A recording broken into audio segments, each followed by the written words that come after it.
নিরাপদ সড়কের সচেতনতা তৈরির লক্ষ্যে হেঁটে বাংলাদেশের সর্বদক্ষিণের সেন্ট মার্টিনের ছেড়াদ্বীপ থেকে উত্তরের জেলা পঞ্চগড়ের তেঁতুলিয়ায় পৌঁছলেন জাফর সাদেক নামে এক ভ্রমণকারী। শনিবার বিকেলে পঞ্চগড়ের তেঁতুলিয়ায় বাংলাবান্ধা 0 পয়েন্টে 1000 কিলোমিটার হেঁটে ভ্রমণ শেষ করেন জাফর সাদিক।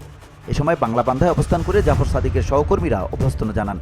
জাফর সাদেক পেশায় একজন ব্যাংকার। ইউরোপের সর্বোচ্চ পর্বত এলব্রুস এবং আফ্রিকা মহাদেশের সর্বোচ্চ পর্বত কিলিমানজারো সহ হিমালয়ের বেশ কিছু পর্বতে অভিযান করেছেন তিনি। জাফর সাদেক বলেন, 2023 সালের 28 ডিসেম্বর টেকনাফ থেকে সেন্ট মার্টিন পর্যন্ত 16.1 কিলোমিটার সমুদ্র সাঁতরে পাড়ি দেওয়ার মধ্য দিয়ে ভ্রমণ শুরু করি। 21 দিনে হেঁটেছি 13টি জেলা: কক্সবাজার, চট্টগ্রাম, ফেনী, কুমিল্লা, নারায়ণগঞ্জ, গাজীপুর, টাঙ্গাইল, সিরাজগঞ্জ, বগুড়া, গাইবান্ধা, দিনাজপুর, ঠাকুরগাঁও ও পঞ্চগড়। শনিবার বাংলাদেশের উত্তরের তেঁতুলিয়ায় 1000 কিলোমিটার হেঁটে ভ্রমণ শেষ করেছি। তিনি আরও বলেন, দীর্ঘ পথযাত্রায় মহাসড়কে অনেক বিশৃঙ্খলা চোখে পড়েছে। হাঁটতে হাঁটতে নানা শ্রেণী পেশার মানুষের সঙ্গে পরিচয় হয়েছে। তাদের সঙ্গে নিরাপদ সড়ক বিষয়ে সচেতনতা তৈরি করার চেষ্টা করেছি।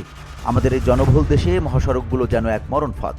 প্রতিদিন কোথাও না কোথাও সড়ক দুর্ঘটনায় মানুষ মারা যাচ্ছে। চলার পথে এমন ঘটনা চোখের সামনে ঘটতে দেখেছি। এ ভ্রমণকারী বলেন, মহাসড়কের পাশে যাদের বসবাস তাদের চলাচলের জন্য অধিকাংশ স্থানেই কোনো রাস্তা নেই। তাই বাধ্য হয়ে মহাসড়ক অটোরিকশা সহ সব ধরনের যানবাহন চলছে। এর ফলে দূরপাল্লার যানবাহন চলার পথে বাধাপ্রাপ্ত হয়ে দুর্ঘটনা ঘটছে। মহাসড়কের পাশে সার্ভিস লেন থাকলে এই সমস্যার সমাধান হয়ে যায়। দুর্ঘটনা রোধে ট্রাফিক আইনের কঠোর প্রয়োগ করতে হবে। আমার এই পথযাত্রার অন্যতম লক্ষ্যই হচ্ছে নিরাপদ সড়ক চাওয়া, যাতে মানুষ নিরাপদে বাঁচে।